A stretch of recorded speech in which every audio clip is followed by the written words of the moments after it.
Aujourd'hui c'est une journée très spéciale, j'ai été choisi pour passer à une émission radio de la RTS. Là j'ai préparé toutes mes affaires, j'ai eu l'autorisation de pouvoir filmer ce passage-là. Alors là je me dirige sur Lausanne, à la RTS même. J'ai rendez-vous à 14h, enfin à 14h le direct commence. Moi j'ai rendez-vous à 13h40, histoire je pense de préparer, de se rencontrer. Je vous avoue franchement je suis un petit peu stressé, mais c'est pour moi un monstre honneur et un privilège incroyable de pouvoir passer sur cette radio locale qui est une radio extrêmement connue et la plus écoutée ici en Suisse. Donc pour ceux qui ne connaissent pas, peut-être qui verront la vidéo, qui viennent de France ou d'autres pays francophones. Donc voilà, j'ai hâte de vous filmer mon entrée dans l'établissement et puis après je vous ferai aussi des petites images de mes interventions et là-bas directement sur place.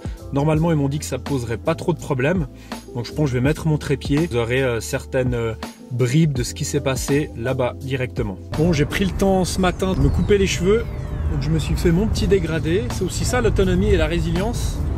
C'est des choses toutes bêtes comme ça, de se couper les cheveux, de faire sa barbe. Bon, ça évite d'aller chez un coiffeur, de faire des kilomètres, de dépenser une certaine somme. J'essaye maintenant de faire le plus de choses possible moi-même. Je suis fin prêt. Donc là, direction Lausanne, je quitte gentiment mon petit village Vuillan. Je ferme juste les fenêtres pour qu'il y ait moins de bruit parasite. Je vais vous donner mon état d'esprit du jour. Je suis heureux, très reconnaissant envers la vie d'avoir ce privilège-là de passer à la RTS. C'est une radio que j'adore, que j'écoute tout le temps en voiture lorsque je suis seul. J'aurais pas cru, moi j'ai envoyé un mail de contact, c'est comme ça que ça s'est fait.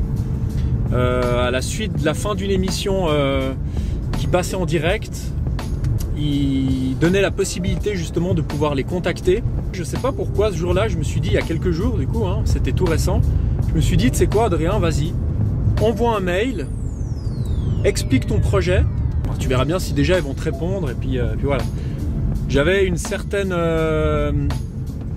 confiance dans le sens où je sais que c'est un projet dont on parle beaucoup, voilà, l'autonomie, le jardin, la biodiversité, la préservation des sols, de notre nature, etc. C'est un sujet qui fait plus que la une actuellement. Voilà, ils m'ont répondu, sauf erreur, mais je crois vraiment 10 minutes après.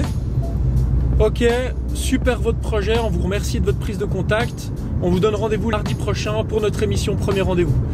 Donc là, je m'attendais pas à une réponse aussi rapide. Voilà, je suis stressé parce que je passe à la radio, je passe en direct. Tous les gens que j'aime, du moins ceux qui vont pouvoir m'écouter, vont être au rendez-vous. Donc il y a une certaine... ouais, il y a quand même un stress. Et puis j'ai envie de pouvoir bien parler, de pouvoir dire tout ce que j'ai envie de dire, d'avoir une bonne élocution, de ne pas parler trop vite non plus. Je suis en hésitation, je ne sais pas si je mets la casquette ou pas. C'est bien sans, c'est bien avec, je sais pas, on verra. Je me suis vêtu de ma plus belle chevalière. Mais toujours quand je suis en voiture, j'ai besoin d'extérioriser.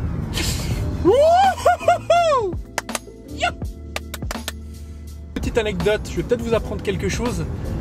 Vous saurez que dans les hôpitaux psychiatriques, vraiment les malades profonds, il n'y a aucune maladie de type notre civilisation, de type cancer, maladie auto-immune, etc. Pourquoi? Parce qu'ils ont, dans leur folie, ils évacuent tellement tout le temps que ils n'ont pas ces soucis qu'on a nous dans nos sociétés où on est sollicité tout le temps, on est dans une société anxiogène, où on garde tellement à l'intérieur, ça me permet d'extérioriser. Donc je continue et je continuerai, je pense, jusqu'à mon dernier souffle. On y arrive, on est là, la RTS. Alors, place de parc pour les visiteurs. Parfait, je suis un visiteur. Alors, moteur. Nickel, on va se mettre ici. Top. Je suis enfin arrivé sur les lieux. On a le bâtiment de la RTS juste derrière nous. Et c'est parti. Je pense que c'est maladif chez moi. J'ai toujours besoin d'être en avance par rapport à l'heure. Passer en direct à 14h. Et puis là, il est 13h26. Donc je vais patienter un petit peu. Le challenge aussi qui se passe quand tu es sur les réseaux sociaux, un truc qui n'est pas forcément évident, plusieurs choses à devoir gérer. Je prends l'exemple pour cet événement qui est important pour moi, donc qui me demande une certaine concentration quand même à ce que je vais dire aussi, etc.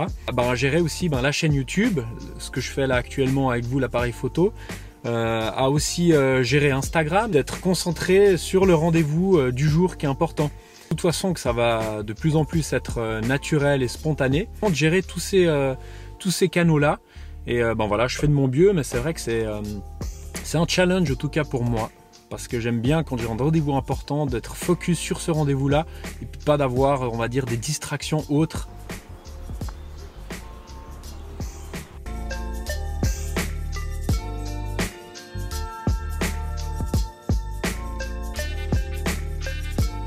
Trop ouf, je suis à la RTS, donc je me suis présenté tout à l'heure, j'ai dû remplir quelques papiers pour m'annoncer. J'ai Pauline, celle qui s'occupe justement, qui est chargée de cette émission Premier Rendez-vous, très gentiment accueillie, une très jolie femme avec des très beaux yeux. Là, j'ai déjà ma petite place qui est prévue. Je serai ici, voilà le studio. Pour vous expliquer brièvement, cette émission Premier Rendez-vous, on doit prendre un objet qui nous, on va dire, qui nous accompagne peut-être au quotidien ou qui nous donne beaucoup de bonheur. Et puis ben voilà, là j'ai du coup pris cet haltère parce que la musculation fait partie intégrante de ma vie au quotidien. Moi je fais quand même la musculation 5 fois par semaine. Donc j'ai décidé de prendre cet objet, puis on verra comment ça se passe dans l'émission, mais je vais devoir en parler. Et puis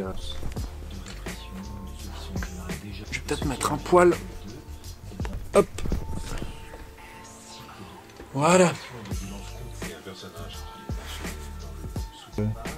Moi aussi je suis des chaînes YouTube et puis je me dis que c'est toujours intéressant pour vous de visualiser un petit peu plus le contexte où je me trouve. Donc voilà.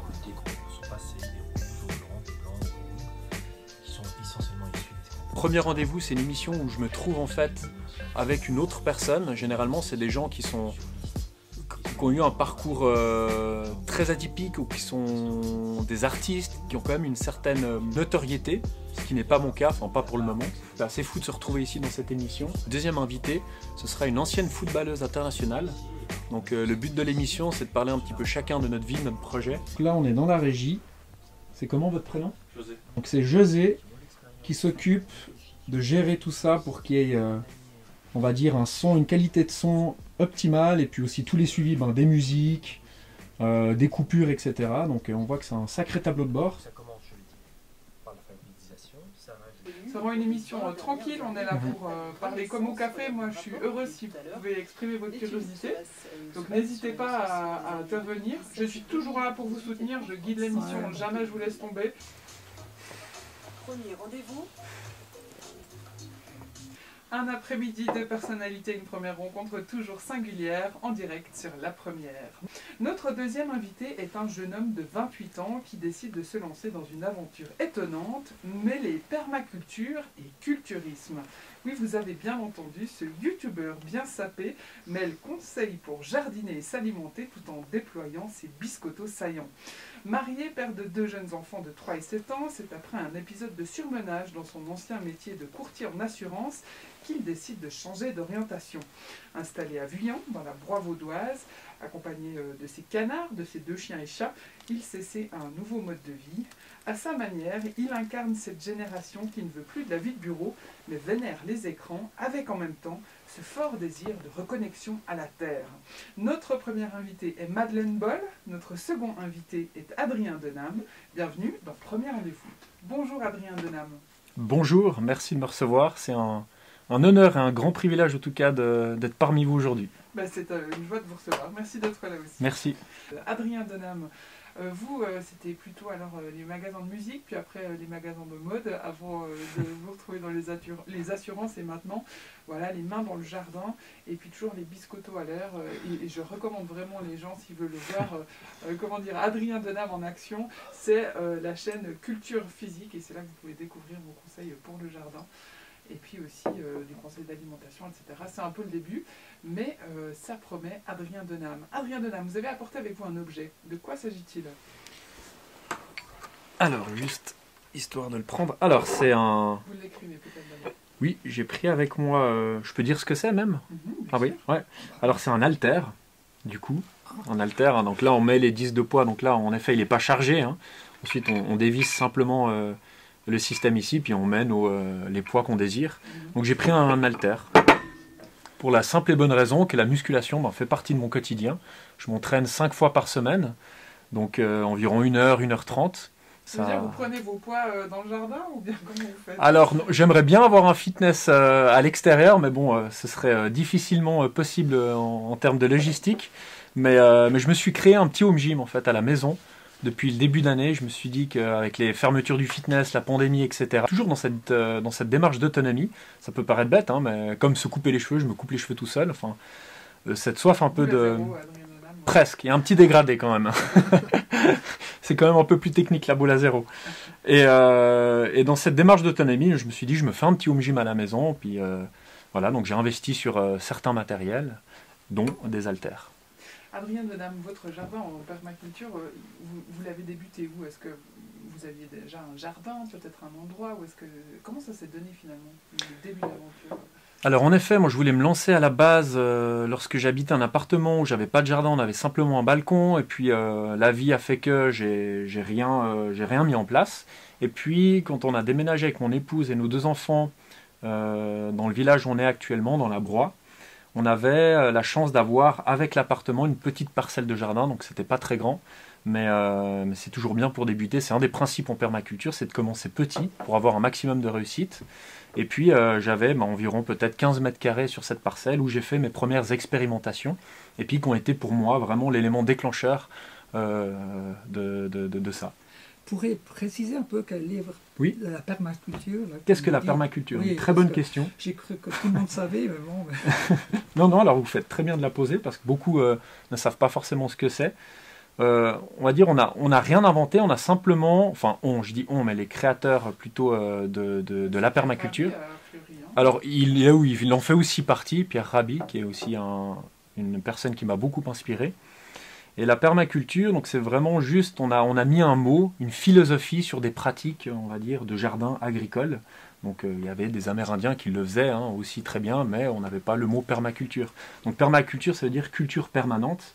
Et les principes de la permaculture, c'est vraiment de créer des systèmes nourriciers qui soient stables, résilients, autonomes, et en collaboration très étroite avec la nature. Donc on ne travaille pas contre la nature, mais avec la nature.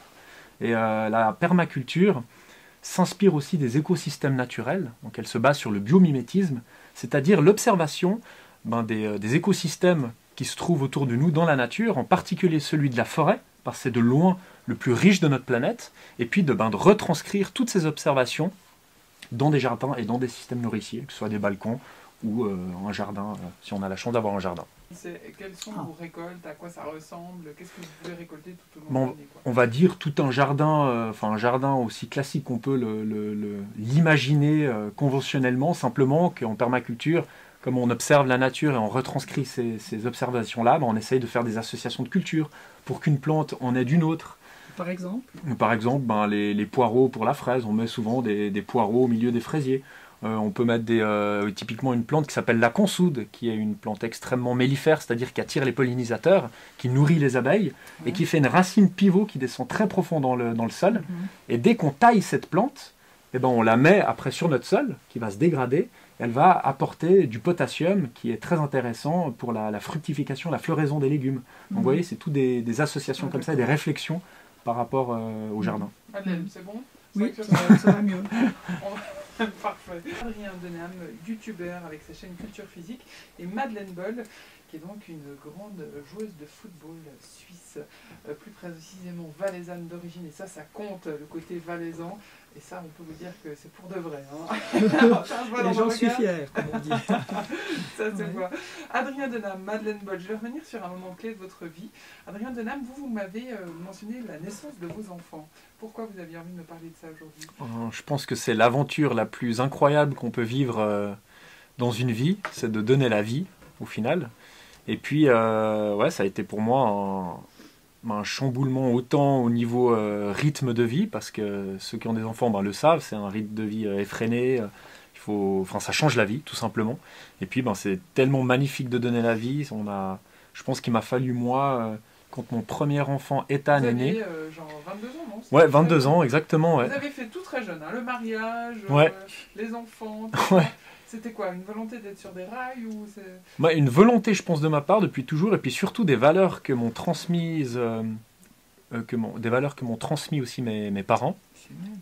J'ai de la chance d'avoir des parents qui sont toujours ensemble à l'heure actuelle, et qui s'aiment comme au premier jour, qui partagent énormément de choses. Et puis pour moi, ça a été, c'est un exemple qu'on a envie de suivre parce qu'on se rend compte que c'est possible avec tous les chaos de couple qu'il y a autour de nous. Et puis certainement que ça a été un exemple qui a fait que. Ok, rts.ch/rdv. Merci beaucoup à José Moreno qui assurait en régie. Notre attachée de production, c'est Marilyn Regard. Et les choix musicaux sont signés Jean-Baptiste Romains. Dans quelques instants à l'abordage avec Lucas Torrent. Il est 15h sur la première. À demain. Merci beaucoup. Merci beaucoup. C'est une belle expérience. Hein? Oui, c'est parce que Lucas est là, il va venir s'installer. Est-ce que les verres ont des... Enfin, ça joue ça? Je m'en occupe, vous êtes chou. Ouais.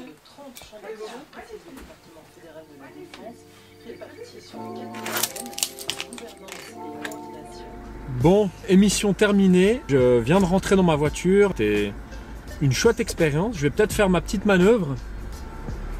Et puis je vais vous expliquer un petit peu. Faut que j'arrête de dire un petit peu. Je vais vous expliquer comment ça s'est passé pour moi, comment je me suis senti lors de l'émission. En tout cas, c'était une super aventure.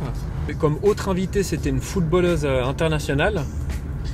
Donc franchement, je me suis senti assez bien au début, avant que la première question me soit posée. J'avoue que j'étais quand même assez fébrile.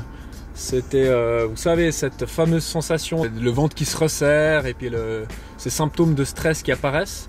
Puis après, franchement, ça a été celle qui anime cette émission est vraiment géniale. Elle est hyper cool. C'est aussi trop bien de pouvoir mettre des visages sur des voix parce que j'écoute très régulièrement dès que je peux la RTS. Je suis fan de cette radio. Du coup, c'était assez chouette de pouvoir être dans les locaux, de pouvoir découvrir les différentes personnes qui animent les émissions que la RTS propose. Donc voilà, franchement, je me sens privilégié, je me sens aussi honoré d'avoir pu parler un petit peu de mon projet. Pas un petit peu, d'avoir pu parler de mon projet, toute la Suisse, à la Suisse entière. Je me réjouis de voir les potentielles retombées que ça peut avoir, parce que je me dis qu'il y a quand même pas mal de personnes qui écoutent la RTS, donc c'est génial parce ils ont vraiment bien présenté la chose, donc je remercie la RTS, clin d'œil à eux. Voilà, je le dis pas suffisamment, mais vous pouvez me retrouver sur Instagram, sous Adrien Denham ou Culture Physique tout à pondu. La première manière de me soutenir, c'est de mettre un j'aime sur la vidéo, et me répéter certainement parce que je vais essayer de parler un peu plus parce que c'est hyper important. Je vous encourage vraiment de laisser un pouce si vous avez apprécié, si cette vidéo vous a inspiré. N'hésitez pas à laisser aussi un commentaire, de partager. Mais déjà un simple j'aime sur la vidéo, ça fait toute la différence. Et de mettre ma vidéo plus en avant par rapport à l'algorithme YouTube. Donc je vous remercie déjà d'avance pour votre soutien. N'oubliez pas la routine de fin, on est un peu dans le sombre. Montrer l'exemple n'est pas la meilleure façon de convaincre, c'est la seule. Allez, ciao!